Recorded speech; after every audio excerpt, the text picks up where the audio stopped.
Film भगवान विष्णु के महान अवतारों वराह और नरसिंह का वर्णन करती है।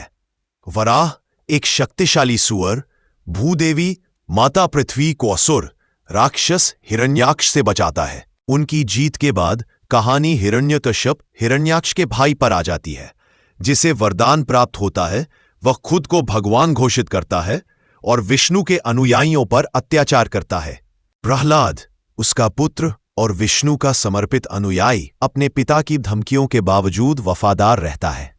प्रहलाद को बचाने और बुराई को हराने के लिए विष्णु नरसिंह के रूप में प्रकट होते हैं, जो आधे आदमी आधे शेर के रूप में भगवान ब्रह्मा से।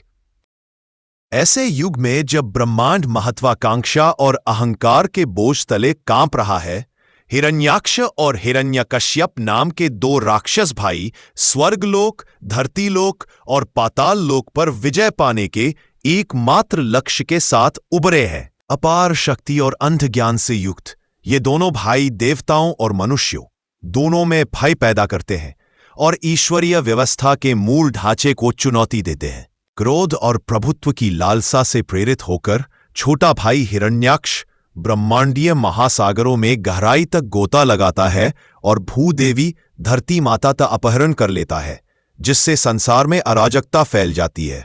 प्रत्युत्तर में ब्रह्मांड के रक्षक भगवान विष्णु वराह का रूप धारण करते हैं, एक विशाल दिव्य वराह, और ब्रह्मांडीय जल में एक भयंकर युद्ध में शामिल हो जाते हैं। उनके संघर्ष से आकाश गूंज उठता है, जब तक कि विष्णु उस राक्षस के अहंकार को भेद कर उसका वध नहीं कर देते, संतुलन बहाल नहीं कर देते और भूदेवी को उनके उचित स्थान पर वापस नहीं भेज देते। अपने प्रिय भाई की मृत्यु से क्षुब्ध हिरण्यकश्यप प्रतिशोध की भावना से व्याकुल होकर हिमालय में घोर तपस्या के लिए चला जाता है।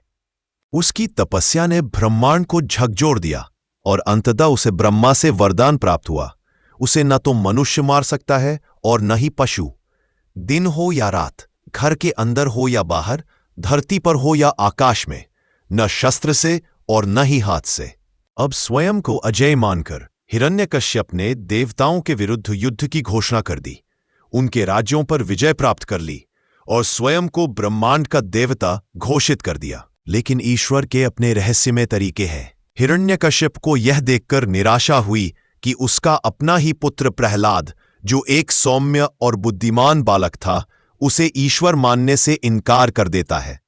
इसके बजाय वह बालक भगवान विष्णु की गहरी भक्ति में लीन रहता है और अटूट विश्वास के साथ उनका नाम जपता रहता है। क्रोधित होकर राक्षस राज प्रहलाद को अकल्पनीय यातनाएं देता है। विष, जंगली जानवर, अग्नि, यहां तक कि कुख्यात होलिका की चिता भी। लेकिन प्रहलाद हर बार बिना किसी नुकसान के उसी शक्ति द्वारा सुरक्षित बच निकलता है जिसे उसका पिता नष्ट करना चाहता है। संघर्ष अपने चरम पर पहुंच जाता है जब हिरण्यकश्यप पूछता है, यदि तुम्हारा विष्णु हर जगह है तो क्या वह इस स्तंभ में भी है? प्रहलाद में शांत विश्वास के साथ उत्तर दिया, हां, वो है। क्रोधित होकर हिरण्यकश्यप ने खंभे पर प्रहार किया और उसी क्षण विष्णु नरसिंह के रूप में प्रकट हुए, एक भयानक अवतार, आधा मनुष्य आधा सिंह, दिव्य क्रोध से दहाड़ते हुए। गोधूली बेला, न दिन न रात के समय, एक आंगन की दहलीज पर, न अंदर न बाहर, नरसिंह ने हिरण्यकश्यप को अपनी गोद में उठा लिया। न जमीन न आसमान, और केवल अपने नाखूनों, न हथियार न हाथ से। I am sorry, I can't request. इसके बाद देवताओं द्वारा प्रहलाद का राज्याभिषेक किया जाता है और शांति स्थापित होती है। कथा इस शाश्वत सत्य के साथ समाप्त होती है कि अहंकार चाहे कितना भी शक्तिशाली क्यों न हो, धर्म की रक्षा करने वाली दिव्य शक्ति को पराजित नहीं कर सकता, और यह कि शुद्ध भक्ति चाहे वह एक बालक ही क्यों न हो, अनंत शक्ति का आह्वान कर सकती है।